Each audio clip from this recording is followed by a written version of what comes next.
जहलम से खबर है, जहां बाग मोहल्ला में वाक़या खाना बदोशों के 11 साला सलमान नामी बच्चे के कत्ल का मुकदमा वालिद की मदय्यत में नामालूम मुलजिम पर दर्ज कर लिया गया। मकतूल के वालिद का कहना है, सलमान गुज़िश्ता रोज घर से सौदा सल्फ लेने के लिए गया और वापस न आया। तलाश करने पर रेलवे क्वार्टरों के करीब झाड़ियों से बेटे की तशद्दुद ज़दा लाश मिली। पोस्टमार्टम के बाद लाश को वर्सा के हवाले कर दिया गया।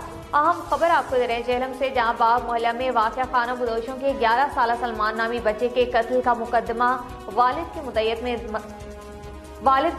नामालूम मुलजिम पर दर्ज कर लिया गया। मकतूल के वालिद का कहना है, सलमान गुज़िश्ता रोज घर से सौदा सल्फ लेने के लिए गया और वापस न आया।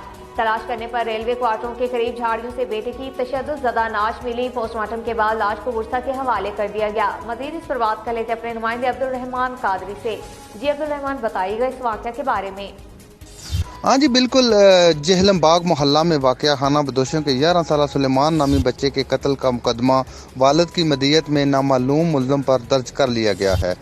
मकतूल के वालिद का कहना है कि सुलेमान गुज़श्ता रोज़ घर से सौदा सल्फ लेने के लिए गया और वापस न आया। तलाश करने पर रेलवे क्वार्टरों के करीब झाड़ियों से बेटे की तशद्दुद शुदा लाश मिली है। पोस्टमार्टम के बाद लाश को वर्सा के हवाले कर दी गई है।